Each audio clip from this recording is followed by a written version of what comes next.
इसका अर्थ है कि माँ कृपा करती है तो धन देती है। धन और धान्य, धान्य किसे कहते हैं? ऐसा धन जो प्रचुर मात्रा में स्थायी हो जाता है, गलत जगह पर खर्च नहीं होता,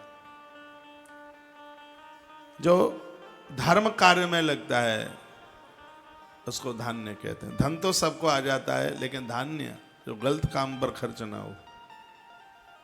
माँ की कृपा से ऐसा धन मिलता है, माँ की कृपा से पुत्र मिलते हैं, पौत्रादि मिलते हैं, हाथी घोड़ा।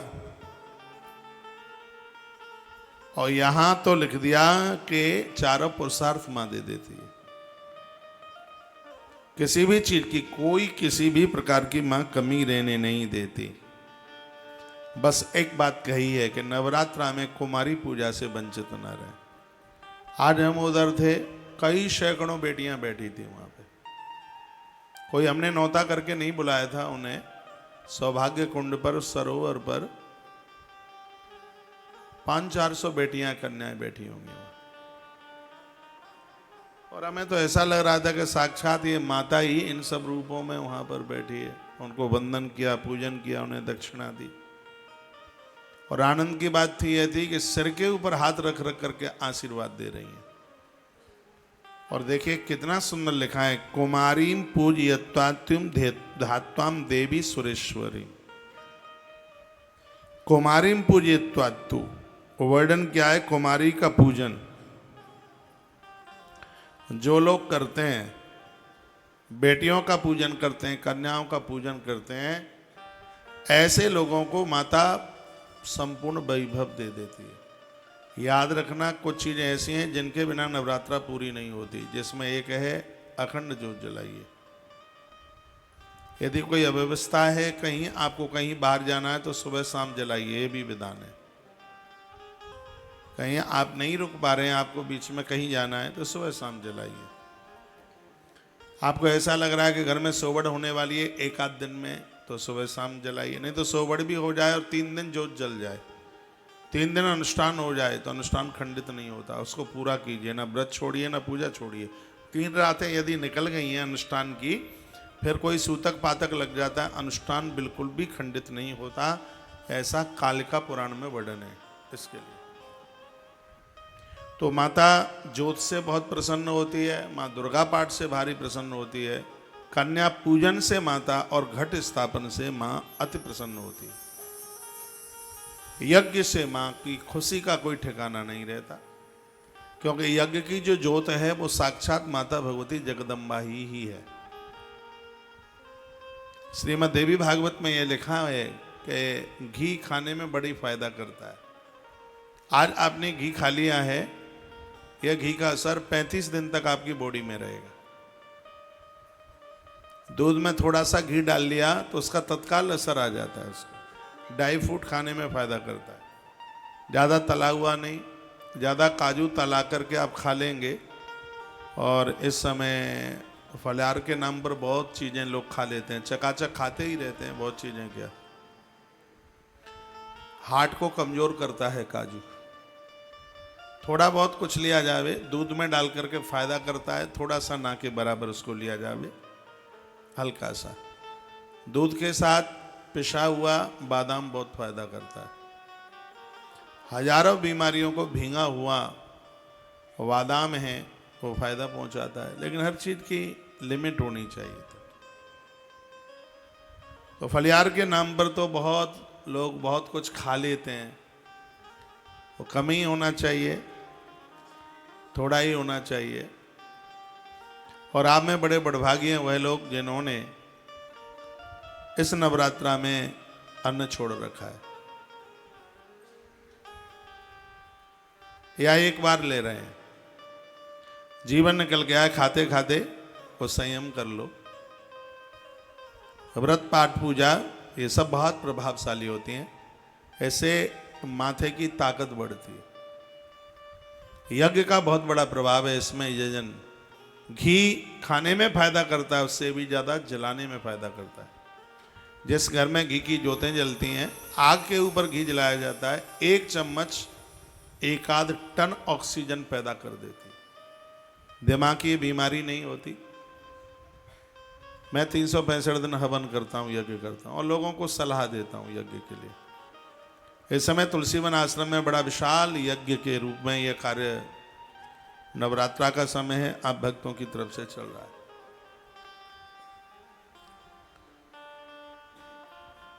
इन सब चीजों में श्रद्धा रखिए, ऐसे मां अति प्रसन्न होती है, सब कुछ दे देती है। कुमारीम पूजयत्वातो ध्यात्माम देवीम सुरेश्वरीम पूजयेत परया भक्ता पठे नाम शताष्टकम। दुर्गा सप्तशती में माता का एक अष्टोत्तर शतनामावली है, 108 नाम है माँ के, जो इन नामों से माँ के लिए आहुति डाल दे, माँ गदगद हो जाती है, खुश हो जाती है, प्रसन्न हो जाती है। दुर्गा सप्तशती में है माता रानी के 108 नाम है। हवन भी ना कर पाए तो रोज ये नाम आप ले लें। ऐसा बताते हैं, गुड़ैल का फूल हाथ में मिल जावे और एक नाम बोल करके एक फूल चढ़ा दें, उसमें ओम ह्रीं क्लीं चामुंडाय विच्चै एक फूल चढ़ा दो, पूज्यामी।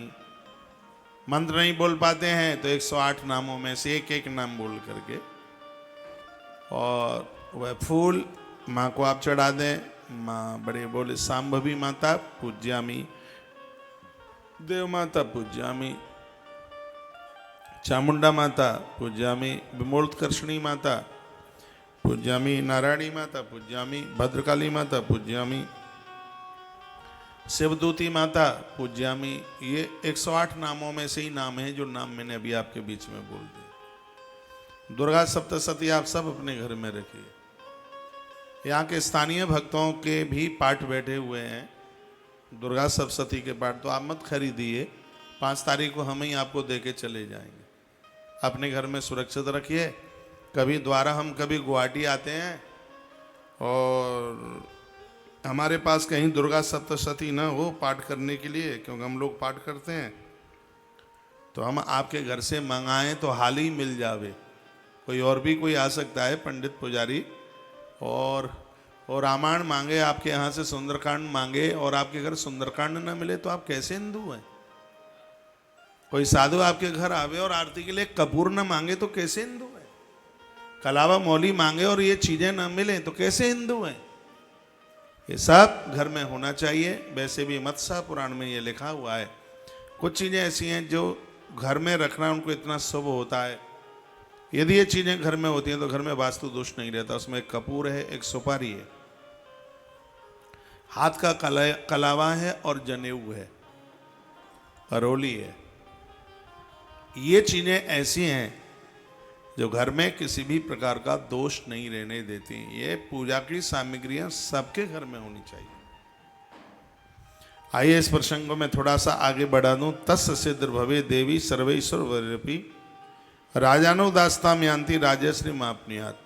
जो माता रानी को पूजते हैं पूरी दुनिया उनके बस में हो जाती है, राजा उनके बस में हो जाता है। झूठे केस मुकदमा लगे हुए हैं उसमें उस व्यक्ति को विजय मिल जाती है। इतना बड़ा प्रभाव है माँ भगवती जगदम्बा का। दुर्गा सप्तशती तो बड़ी अद्भुत है। इसलिए मैंने बहुत बार कहा है कि यदि आपको कहीं आचार्य पंडित जी देखिए, इससे हमारी संस्कृति सुरक्षित बनी रहेगी। वर्ष में 4 नवरात्रा आती हैं, 4 नहीं तो आप 2 नहीं तो 1 चैत्र की या शारदीय नवरात्रा, ब्राह्मण के चरण पड़ते हैं, आपके घर का फलार भोजन करके जाता रहे, तुमने तो वैकुंठ नाथ को आहुति डाल दी है, समझ लो।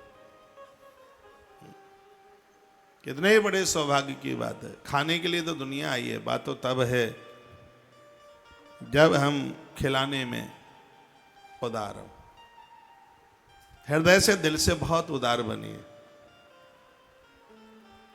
दिल की उदारता होनी चाहिए। 5-4 चीजें वो सबके पास हों। क्या क्या हो ये आप लिख सकते हैं, लेकिन आप लिखेंगे नहीं, मुझे भी पता है। अर्जुन के पास में कुछ चीजें थी जिससे उसने महाभारत का युद्ध जीत लिया। अर्जुन के पास धर्म था, हमारे और आपके पास धर्म हो। अर्जुन के पास आत्मबल था, अर्जुन के पास उदार मन था, अर्जुन के पास पवित्र बुद्धि थी और अर्जुन के पास दया थी। हर किसी व्यक्ति को सक्सेस होने के लिए उसके पास में 5 चीजें हो। दुनिया की कोई भी ताकत उसको पराजित नहीं कर सकती। 5 ओनली। ये 5 सूत्र हों उसके पास, बोलबाला उसका होगा। और जिसके पास ये 5 चीजें होती हैं, परमात्मा उसके जीवन के रथ में आके बैठ जाता है। अर्जुन के पास धर्म है, अर्जुन के पास आत्मबल है, अर्जुन के पास उदार मन है, और अर्जुन के पास, ये माता जी सो रही हैं, इनको जगाओ, आपको ही बोलो, सब साथ। और अर्जुन के पास पवित्र बुद्धि है, और अर्जुन के पास दया है। मेरी तरफ देखिए, हमारी तरफ देखिए, हम इतने बेकार तो है नहीं कि देखने के लायक नहीं है। इधर देखिए, देख दो सही हमारी चुनरी कैसी लग रही है। अर्जुन के पास ये 5 चीजें। अर्जुन के पास धर्म, धर्म क्या है? युधिष्ठिर। अर्जुन के पास युधिष्ठिर, युधिष्ठिर क्या है? धर्म है। अर्जुन के पास भीम है, भीम क्या है? भीम आत्मबल है। सुनिए देखिए, आत्मबल, भीम आत्मबल है। अर्जुन के पास नकुल, नकुल क्या है? उदार मन। आज आदमी मन से बड़ा कंजूस हो गया, बहुत कृपण हो गया, कंजूस हो। कंजूस जानते हैं आप? अरे कंजूस के ऊपर भी एक होता है मक्खी चूस। एक सेठ जी के दूध के कटोरे में मक्खी गिर गई। अब सोच रहा है फेंकूं कि नहीं फेंकूं, निकाल के फेंकूं कि नहीं फेंकूं। पे सोचता है कि दूध लिपट के चला जाएगा पंखों से, तो उसने मक्खी उठाई और उसको निचोड़ने लगा। पत्नी ने कहा, ये क्या कर रहे हो? दूध महंगा आता है, दूध इसके पंखों से लिपट के चला जाएगा, इसलिए मैं उसको निचोड़ रहा हूं। पत्नी ने कहा, थोड़ी शर्म करो, पक्के मक्खी चूस ही रहे तुम। उदार बनिए, दिल से उदार। आज है, कल का पता नहीं है, प्रभु ने कृपा करी है। उदार बने, हृदय विशाल। पहले लोगों की छाती बाहर होती थी, पेट अंदर होते थे, क्योंकि व्यक्ति उदार होता था। बहन बेटियां आती थी, खाली हाथ जाने नहीं देता था उसको। पहले से तैयारी की जाती थी, दीदी आ रही है, थोड़ा थोड़ा बचाकर उसके लिए बाजार करने को खुद जाता था, बैलगाड़ी में बैठ के जाता था। यहाँ राजस्थान के बहुत भाई बहन हैं, और बैलगाड़ी का आविष्कार राजस्थान से ही हुआ है। जितना वृषभ राजस्थान में पाया जाता, दूसरी जगह का। बैलगाड़ी जो आप जानते हैं, किसी ने भी जब भी पहले बनाई होगी हवाई से, तो बैलगाड़ियां तो आपने भी देखी होंगी। यदि उधर से आप एक बार जयकारा लगाएं, बोलो बांके बिहारी लाल की जय हो। आदमी बैलगाड़ी से जाता था, फिर साइकिल चल करके आई, बाजार में जाता था, खुश होता था। ये श्रावण का महीना आता था, 25 दिन पहले से वो अपनी बहन के लिए साड़ी लेके आता। और जब वो साड़ी लेकर के आता तो कितनों को दिखाता वो घर, देखो हम अपनी जीजी के लिए साड़ी लेके आए, कितना खुश होता था। बात ही कुछ और थी। उस समय रक्षाबंधन जैसे त्योहार आनंद दे देते थे। आज तो दीदी के पास भी टाइम नहीं है, इसका भी मुंह लटका हुआ है, ये भी टेंशन में, माइग्रेन में जीता है, कौमा में रहता है हर समय। क्या जीवन है? पैसा मिला, शांति नहीं है, संतोष नहीं है, बच्चों के पास टाइम नहीं, बहुओं के पास टाइम नहीं, किसी के पास टाइम ही नहीं, कोई किसी के पास बैठना ही नहीं चाहता। ऐसे आते हैं, फुर्सत कमरे में घुस जाते हैं और फिर उसी में से निकल करके ऑफिस वापस चले जाते हैं। क्या है जीवन? कुछ नहीं है। हम लोग हैं, पास पास बैठते हैं, एक दूसरे से बात करते हैं, ऐसी मेजॉरिटी है, सब ये पास पास बैठकर पंक्ति बंद हो करके भोजन लेते हैं। आपके घरों में उस कमरे में उसकी थाली उधर जा रही है, वो उधर है। घर में 4 लोग हैं, 4 तरह की रसोई है। चारों को पूछना पड़ता है कि तुम कौन सी सब्जी खाओगे, तुम कौन सी। कुछ भी नहीं है, सब कूड़ा कबाड़ा हो गया। हाथ जोड़ करके निवेदन कर रहा हूं, उदार बनिए। पहले लोगों की छाती बाहर होती थी, पेट अंदर होता था, क्योंकि व्यक्ति उदार था। आज व्यक्ति का पेट बाहर आ गया, क्योंकि पेट में संशय बहुत है ना, इसलिए वो फूल के बाहर आ गया। उदारता खत्म हो गई, इसलिए छाती अंदर धस गई है। पहले लोगों की 50 इंची से ऊपर ही छाती होती थी, अब वो 30 के नीचे आ रही है। उदारता खत्म हो रही है लोगों की, है। सीना चौड़ा होता था बहुत ज्यादा, वो कुकुड़ करके सुकुड़ करके ऐसे हो गया, फरफूटा जैसे। तो नकुल उदार मन, सहदेव पवित्र बुद्धि है, और द्रौपदी दया है। द्रौपदी कभी, महाभारत में द्रौपदी का बहुत जिक्र किया गया है। जमाने में द्रौपदी बहुत उदार थी। जिस समय वो दुर्वासा जी 50 चेलों को लेकर के आ गए थे ना, युधिष्ठिर से भोजन मांग लिया, रो पड़ी थी, वो दौड़ करके पहुंची और वो सूर्य भगवान ने एक बटलोई दी थी युधिष्ठिर राजा को, और उस बटुलिया का कहना है, उसका ये वरदान मिला था कि जब तक घर की नारी नहीं जीम लेगी तब तक उसका समाप्त नहीं हुआ। नारी ने जीमा तो फिर उसमें नहीं रहेगा। और ये सीधी सी बात है, जिसके घर में सबसे पहले स्त्रियां जीम लेती हैं, भोजन स्त्रियां करती हैं, उसकी रसोई कंगाल हो जाती है, उसकी रसोई दरिद्र हो जाती है, उस घर की बरकत रुक जाती है। इसलिए शव को जमाने के बाद दरवाजे पर लास्ट में जाकर के देखा जाता है, कोई नहीं रहता, तब माताएं जीमती हैं, क्योंकि माताओं का नाम भगवान की पंक्ति में आता है।